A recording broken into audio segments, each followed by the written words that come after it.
البدع والأهواء، أهل البدع العقائدية وأهل البدع السياسية. نقول بيننا وبينكم السلف، بيننا وبينكم الكتب، كان فيقول البدع بيننا وبينكم. Radhiyallahu an tentang apa kesibukan Rasulullah SAW mendamaikan para sahabat yang bertikai di Bani Amr bin Auf. Sampai awal sholat asar sebagai imam beliau tertinggal itu karena ada faktor yang lebih penting, yaitu faktor darah. Tayyib. Kemudian Fahu bisa Rasulullah Shallallahu Alaihi Wasallam wahanatis sholah. Maka Rasulullah SAW tertahan di perkampungan Bani Amr bin Auf dan telah tiba waktu sholat. Dalam riwayat yang lain adalah sholat asar di Sahih Bukhari dan Muslim juga. Faja'a Bilal ila Abi Bakrin radhiyallahu anhuma. Maka datanglah Bilal kepada Abu Bakar. Dan ini adalah termasuk wewenang Bilal, yaitu masalah adzan, masalah memanggil orang untuk sholat. Ketika melihat Rasulullah tidak juga datang, maka tetap dicari imam yang lain. Maka di sini disunahkan untuk imam itu ada imam tetap, ada juga imam pengganti timbalan barangkali atau apa. Dan itu yang dilakukan oleh para ulama di berbagai masjid sejak dulu sampai sekarang, di tanah suci ataupun di luar tanah suci. Ada imam 1, imam 2, imam 3 dan semacam itu. Barangkali ada keberhalangan atau untuk mempermudah. Tinggal kesepakatan, ini sholat untuk waktu apa, yang ini sholat untuk waktu apa, dan seterusnya. Tayyib. Makanya di sini Bilal mencari Abu Bakar As-Siddiq radhiyallahu anhu. Kenapa? Dilihat Abu Bakar ini yang memang paling layak untuk itu, paling dekat dengan Rasulullah dan juga paling berilmu dan seterusnya. Sebagaimana dalam hadis hadis Abu Sa'id Al-Khudri, muttafaqun alaih, wa kana Abu Bakrin a'lama Nabi Rasulillah, dan Abu Bakar adalah orang yang paling tahu di antara kami terhadap Rasulullah, terhadap diri Rasulullah, ilmu Rasulullah, ajaran Rasulullah dan seterusnya. Maka dia yang paling berhak untuk itu. Dan kita juga tahu tentang sabda Rasulullah SAW dalam hadis Abi Mas'ud Al-Ansari radhiyallahu anhu, ya ummul qaum aqra'ukum li kitabillah fa inhum fil qira'ah sawa'a fa a'lamuhum bisunnah. Yang mengimami suatu kaum adalah yang paling berilmu tentang Al-Qur'an. Kalau ini terjadi khilaf, apakah aqra itu paling berilmu ataukah paling hafal? Kebanyakan ulama merajihkan paling hafal. Kenapa? Kalau paling berilmu jelas semakin tahu sunnah, semakin tahu tentang Al-Qur'an. Nah, ketika hafalan terhadap Al-Qur'an sama, baru yang paling tahu tentang sunnah. Berarti fuqaha. Makanya para ulama kebanyakan yang merajihkan hufat didahulukan daripada fuqaha untuk masalah menjadi imam. Karena untuk masalah Al-Qur'an, untuk masalah sholat, yang menjadi inti adalah bacaan. Bukan masalah ilmu, tapi bacaannya. Walaupun tentunya imam tidak jadi imam kecuali dia punya ilmu. Cuma yang paling banyak bacaannya terhadap Al-Qur'an ini yang lebih dulu. Nah, Bilal melihat jelas Abu Bakar adalah lebih tahu, maka lebih tahu tentang masalah ini, maka dia yang didahulukan. Dan inilah yang ditetapkan oleh Rasulullah SAW nantinya. Masalah beliau memang jadi imam. Maka di sini Bilal mengatakan, ya Abu Bakar, inna Rasulullah SAW qad hubisa wahanatis sholah. Wahai Abu Bakar, sesungguhnya Rasulullah SAW telah tertahan sementara waktu sholat telah tiba. Fahalaka anta umman nas, maukah engkau untuk mengimami orang-orang? Para syurah mereka mengatakan ini menunjukkan bahwasanya tetap orang-orang yang tidak memiliki udzur, tidak memiliki kesibukan yang besar, disunahkan untuk sholat itu tetap di awal waktu. Apalagi sudah ada adzan. Namanya sudah ada adzan, maka segera datang, jangan diakhirkan. Bagi orang-orang yang bertetangga dengan masjid dan sebagainya. Tidak kemudian kita tunggu Rasulullah, tidak seperti itu. Tapi ini sudah tiba waktunya, maka cari imam yang lain kalau diketahui imam yang pertama ada udzur.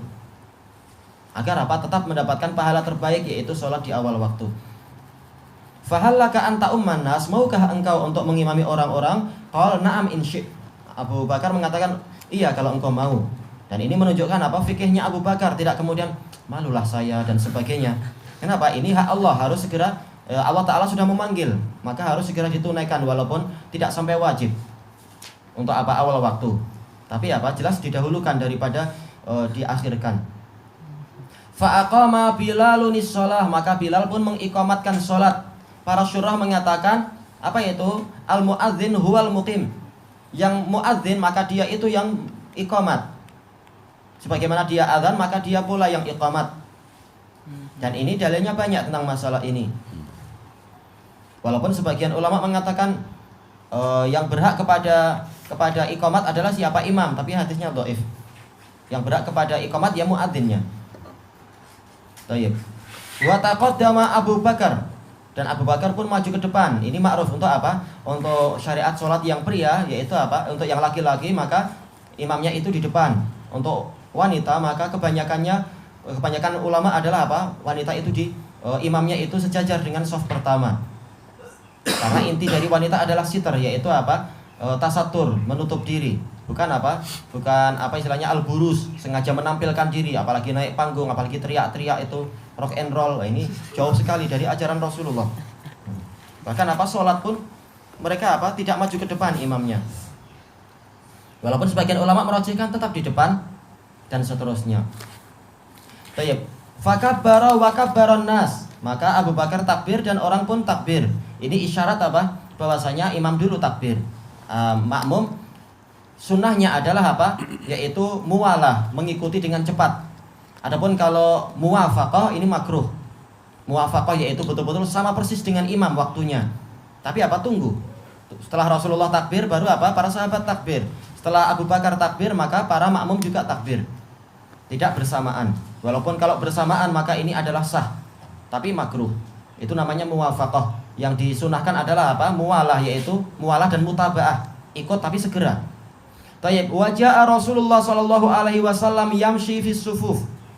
Dan datanglah Rasulullah SAW berjalan di shaf. Tayyib, ini menunjukkan semangat para sahabat untuk sholat jamaah, sholat asar. Ada imamnya dan ada makmum. Kalau sekarang muskilah, imamnya ada, makmumnya nggak ada. Yang lebih muskilah lagi bahkan imamnya pun nggak ada. Sibuk kerja. Padahal dia sudah jadi ditetapkan sebagai imam di wilayah kekuasaan dia, di masjid yang sudah istilahnya dapat tauliyah dan seterusnya itu. Tapi ternyata dunia didahulukan daripada menghadap Allah di rumah Allah. Ini tidak layak. Paling tidak kalau manusia nggak mau, imamnya harus tetap ada contoh yang baik. Kalaupun dia sholat sendirian, maka boleh jadi dia tidak sendirian hakikatnya. Boleh jadi ada malaikat, boleh jadi ada jin yang ikut tanpa kita tahu. Karena kita tahu itu imamatu al-munfarid itu sah. Kita sholatnya sendirian karena kenyataan nggak ada orang, niatnya munfarid. Tapi boleh orang-orang yang di belakang datang belakangan boleh menjadikan dia sebagai makmum, dia sebagai imam. Dapat pahala jamaah kalau kemudian meniatkan jamaah kalau tahu tentunya. Istilahnya tidak rugi walaupun imam sendirian. Kemudian Rasulullah SAW datang dan beliau berjalan di dalam shaf. Maksudnya bagaimana? Sebagaimana dalam lafaz-lafaz yang lain, yaitu beliau membelah shaf, melewati. Dijelaskan oleh para ulama, ini menunjukkan boleh seseorang itu dia menembus barisan-barisan menuju ke depan kalau dilihat di depan itu ada tempat kosong, ada memungkinkan untuk diisi. Ini boleh dengan dengan hajat semacam tadi. Hatta qama fis shaf, sampai Rasulullah berdiri dalam shaf. Maksudnya ini sebagaimana di dalam syarah adalah shaf yang pertama. Shaf yang terpandang adalah shaf yang pertama. Makanya istilahnya fis shaf dah. Fa akhadhan nasu fit tasfiq. Maka mulailah orang-orang itu bertepuk tangan. Tujuannya adalah untuk memberitahu, untuk mengambil perhatian dan sebagainya. Ini menunjukkan keinginan baik, tapi belum tentu keinginan baik itu prakteknya juga baik. Sebagaimana kata Ibnu Mas'ud, kam min muridin lil khair lam yusibhu. Alangkah banyaknya orang yang ingin baik tapi tidak mendapatkannya. Mereka mengatakan ma nuridu illa khaira. Dan juga sebagaimana ucapan sahabat yang dia itu di dalam sholat mengatakan dengan dzikir-dzikir buatan sendiri. Terus Rasulullah tanya, siapa yang ucapannya gini-gini tadi itu? Dia diam. Kemudian setelah itu dia mengaku. Dia mengatakan, ana ya Rasulullah wala uridu illa khaira. Saya wahai Rasulullah dan saya tidak ingin kecuali kebaikan. Kemudian Rasulullah memperbaiki dalam sholat, dzikir lafadznya adalah begini dan seterusnya. Baik. Kemudian wa kana Abu Bakrin la yaltafitu fi shalah, dan Abu Bakar itu tidak mau menoleh di dalam sholat, dan memang inilah kewajibannya. Bahkan ini boleh sampai rukun, sholatnya batal kalau sampai menoleh tanpa udzur. Dan dalilnya banyak tentang masalah ini. Hadis Al Haris Al Asy'ari dan lain-lain itu, innallaha yansibu wajhahu lil musalli, apa itu, malam yaltafit fa idza tafata a'radu anhu Allah. Allah itu memancangkan wajahnya di hadapan orang yang sholat. Kalau dia berpaling maka Allah pun akan selama dia tidak berpaling. Kalau dia berpaling maka Allah pun berpaling dari dia. Maka apa, tidak boleh kita berpaling ke kanan ke kiri dan seterusnya di dalam sholat. Ini menunjukkan apa, kekhusyuan Abu Bakar. Falamma aktsaran nasu fit tashfiq iltafat, karena orang semakin banyak yang tepuk tangan, akhirnya Abu Bakar As-Siddiq menoleh. Faida Rasulullah SAW, tiba-tiba saja dia melihat Rasulullah. Menunjukkan apa, ini menoleh yang banyak. Karena apa, lihat shaf yang di belakang beliau, shaf pertama itu. Tayyib. Dan ternyata apa, Rasulullah tidak menghukumi sholat itu batal. Ini menunjukkan bahwasanya apa, al-iltifat fi sholat jaiz indal hajah. Bahwasanya menoleh di dalam sholat itu boleh ketika ada hajat. Dan ada beberapa dalil terkait dengan masalah ini. Tayyib. Fa'asyara ilaihi Rasulullah SAW, maka Rasulullah SAW memberikan isyarat untuk apa, dalam lafaz yang lain, yaitu apa, makanak, yaitu ilzam makanak, tetap engkau setia dengan tempatmu itu. Nah, ini menunjukkan apa, jawazul isyarah fi sholah, bolehnya kita memberikan isyarat dalam sholat. Dan ini memberikan faedah apa, al isyarah laisat kalaman, isyarat itu bukan kalam, karena seandainya dia kalam niscaya apa, batal sholatnya. Ma'ruf, dan ini sudah ijma, dan Rasulullah telah mengatakan apa itu tentang masalah ucapan dalam sholat, apa itu, inna hadhihi sholawat la yasluhu fiha syai'un min kalamin nas. Hadis Muawiyah ibn al-Hakam as-Sulami diriwayatkan oleh Muslim itu. Sesungguhnya sholat ini tidak layak di dalamnya ucapan manusia. Manakala Rasulullah memberikan isyarat, menunjukkan apa, ini adalah boleh isyarat itu. Dan juga apa, hadis Aisyah muttafaqun alaih, ketika ditanya oleh siapa, Hafs, ditanya oleh Asma, malin nas, ada apa dengan orang-orang itu sholat sepanjang itu? Ayah, apakah ada ayat? Maka Aisyah memberikan isyarat ke langit. Kemudian apa? Memberikan isyarat dengan kepalanya, yaitu apa? Na'am, maknanya iya. Menunjukkan isyarat di dalam sholat itu sah. Dan ini juga datang dari hadis Ummi Salamah dan lain-lain, memberikan isyarat kepada jariyah yang datang. Rasulullah memberikan isyarat untuk jariyahnya, tenang dulu, jangan melanjutkan pertanyaannya, Rasulullah sedang sholat waktu itu. Isyarat nggak masalah. Kemudian disebutkan di sini farafa'a Abu Bakar yadah, maka Abu Bakar mengangkat tangannya. Maka ini menunjukkan apa, jawazu al-harakatul yasirah fi sholah, boleh gerakan-gerakan yang sedikit di dalam sholat walaupun tidak terkait dengan sholat. Kalau sedikit tidak apa-apa, kalau banyak tanpa hajat maka batal. Kalau banyak tetapi karena ada hajat maka itu boleh. Ini Abu Bakar angkat tangan.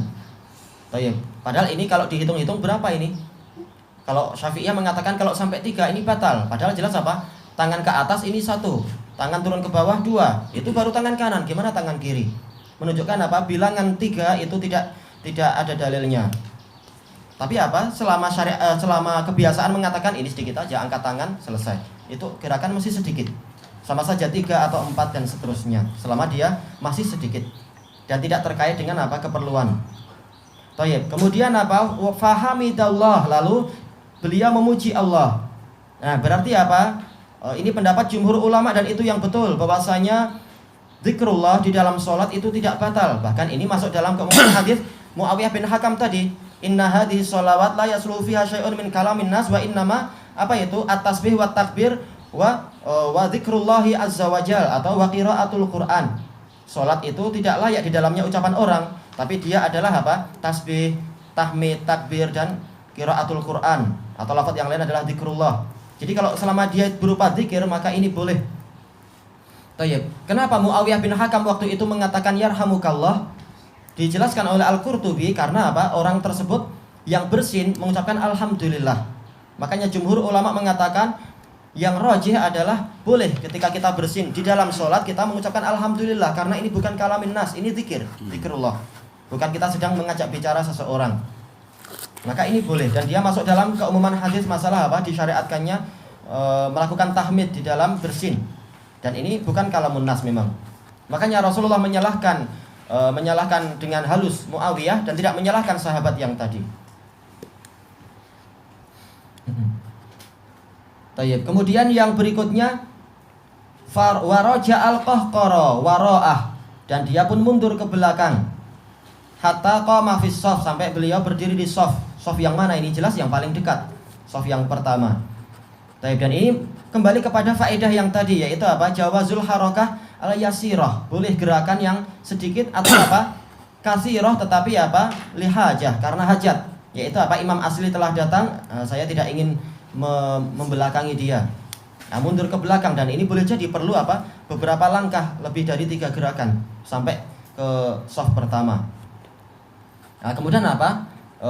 Fataqaddama Rasulullah sallallahu alaihi wasallam, lalu Rasulullah maju ke depan. Nah, ini juga apa? Gerakan lagi, dan itu boleh, dan dalil banyak. Hadis Sahal bin Sa'ad As-Sa'idi juga tentang masalah apa itu? Salatnya Rasulullah di atas mimbar. Padahal ini perlu banyak gerakan. Dari apa? Dari istilahnya dari atas ketika mau sujud turun sampai ke lantai dasar, sampai ke apa namanya? Ya, ke lantai. Jelas itu perlu lebih dari 3 gerakan itu.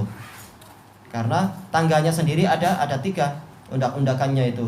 Belum lagi turun ke bawah 1 lagi. Dan mundur lagi sampai apa? Terbentuk apa? Jarak yang sesuai untuk sujud. Jelas ini gerakannya lebih dari 3 dah, bahkan mungkin lebih dari 5. Tayyib, dan itu boleh karena apa? Keperluan. Tayyib, fasalla linnas, lalu Rasulullah yang mengimami orang-orang. Falamma faragha aqbala 'alan nas. Manakala Rasulullah selesai, maka beliau menghadapkan diri beliau kepada orang-orang. Tayyib. Ini menunjukkan apa? Jawazu ta'khiril bayan ila waqtil hajah. Yaitu boleh kita menunda penjelasan sampai waktu yang diperlukan.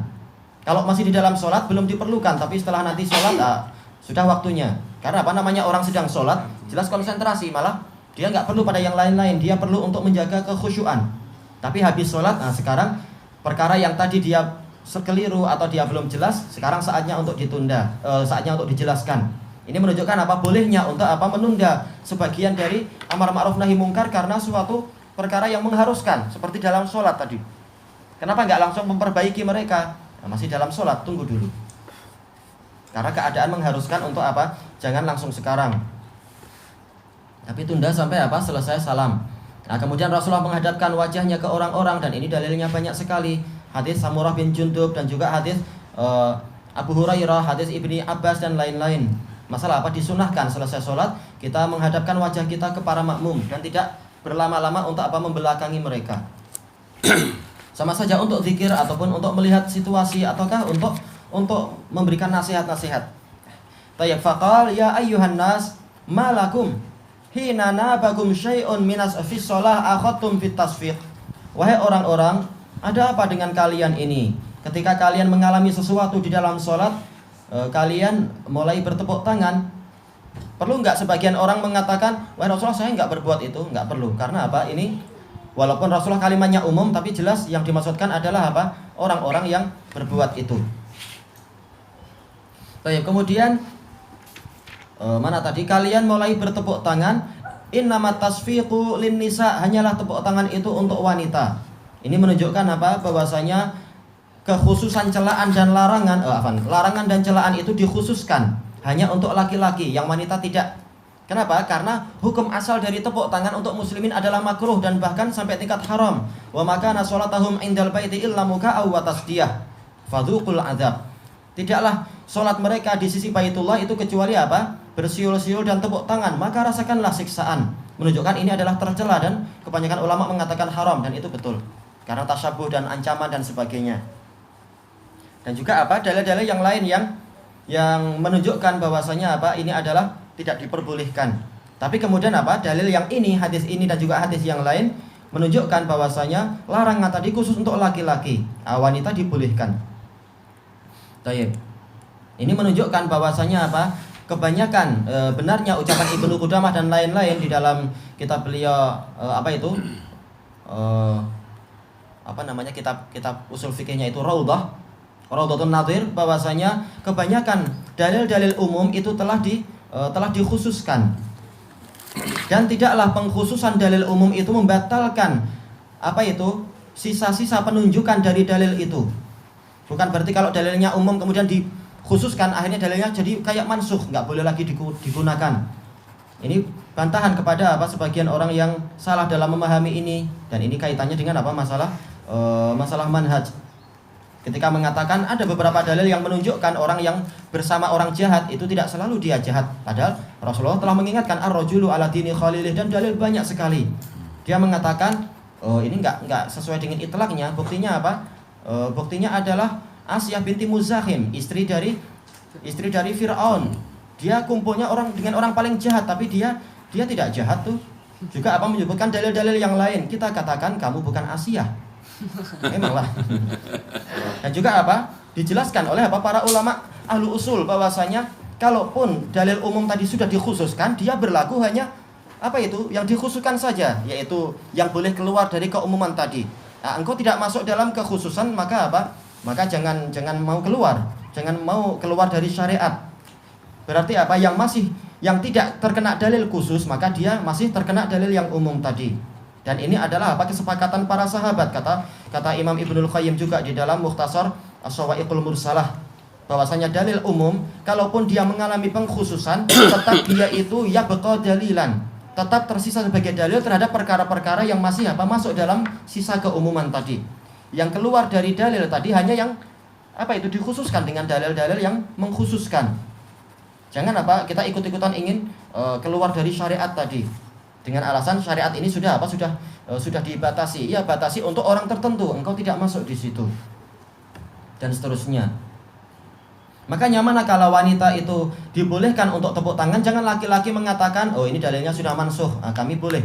Kamu bukan wanita. Kalau mengaku jantan, mengaku pria, jangan ikut-ikutan dengan dengan pembolehan untuk wanita. Kismu lain. Tayyib, laki-laki diberi beban syariat yang lebih berat, dan itu tetap hikmahnya lebih banyak, yaitu pahala lebih banyak.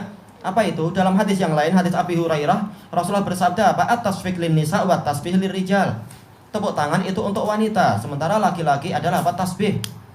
Yaitu syariatnya lebih kompleks untuk laki-laki, tetapi juga pahalanya lebih banyak. Karena tasbih pahalanya banyak. Tidak boleh tepuk tangan, tidak boleh ini itu, tapi ada hikmah yang lebih besar. Di antara hikmahnya yaitu walaupun tepuk tangan ini adalah kebiasaan orang musyrikun, kenapa wanita boleh? Sesuai dengan Sesuai dengan keringanan untuk kaum wanita. Hati mereka lemah, mereka perlu banyak hiburan dan seterusnya. Seperti dalam masalah emas, seperti di dalam masalah masalah sutra dan lain-lain. Seperti dalam masalah nyanyian yang sedikit di waktu Idul Fitri, Idul Adha, dan pada waktu walimah. Laki-laki jangan iri. Oh, saya pengen lah nyanyi juga, malu.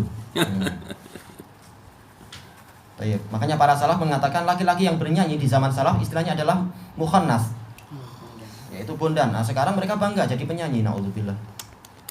Itu kalau paham. Man nabahu syai'un fi sholatihi falyaqul subhanallah. Maka barang siapa mengucapkan sesuatu di dalam sholatnya, maka hendaknya dia mengucapkan subhanallah. Ini umum untuk pria dan wanita, untuk laki-laki dan perempuan. Hanya saja para ulama mengatakan untuk menggabungkan dalil-dalil tadi, kalau wanita itu di dekatnya masih ada laki-laki, maka dia jangan mengucapkan subhanallah. Tetapi dengan tepuk tangan. Adapun kalau dia antar wanita sendiri, maka ini boleh. Seperti dalam hadis Aisyah muttafaqun alaih, ketika ditanya oleh Asma tentang masalah sholat gerhana itu, maka Maka Aisyah mengatakan subhanallah. Itu boleh tasbih di antara wanita sendiri. Kenapa? Dijelaskan oleh Imam Asy-Shinqiti dan kebanyakan ulama Syafi'iyah juga di dalam syarah-syarah hadis ini. Kenapa? Karena wanita itu suaranya itu adalah mengundang fitnah. Kalau suaranya diindah-indahkan jadi aurah. Kalau tidak diindah-indahkan boleh, tetapi tetap yang namanya fitnah itu ada. Apalagi ini sedang sedang mengingatkan imam, perlu suaranya agak dikeraskan. Nah, ini boleh jadi akan menimbulkan fitnah bagi yang lain. Maka dia disuruh untuk Untuk tepuk tangan, bukan tasbih. Padahal ini aja dalam suasana ibadah. Tasbih lagi, itu pun wanita tidak digalakkan itu, apalagi kalau sampai bernyanyi, apalagi sampai pakai pengeras suara, itu melampau betul. Baik. Kalau boleh bernyanyi, kenapa para wanita sepakat untuk jangan adzan? Apa bezanya? Sekalian adzan juga. Oh, nggak boleh, itu aurat. Sekarang baru paham aurat.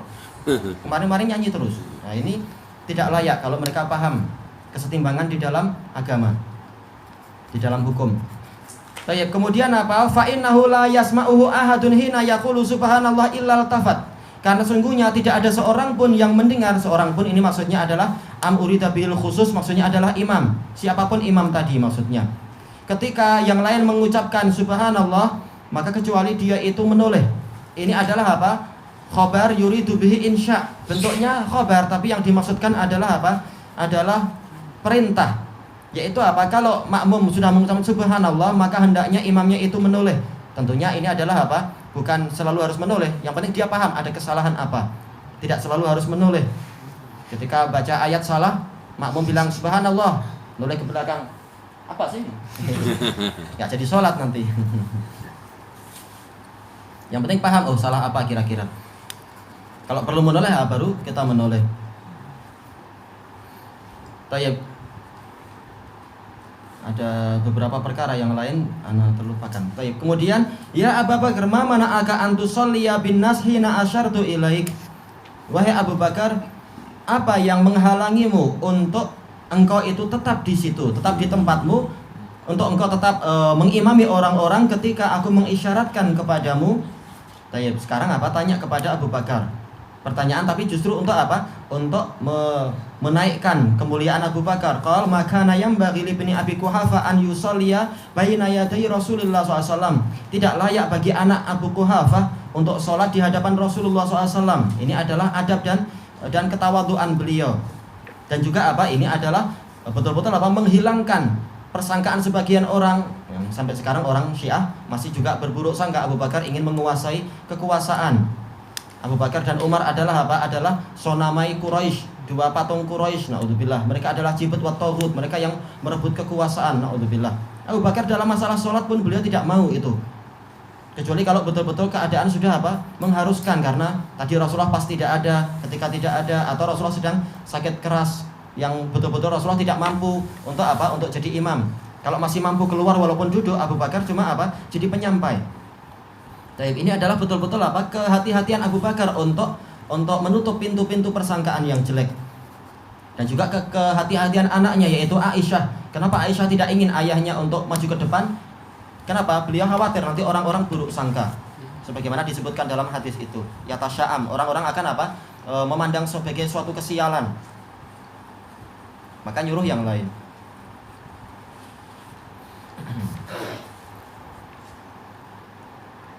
Dan juga dari hadis ini kita mendapatkan faedah bolehnya imam itu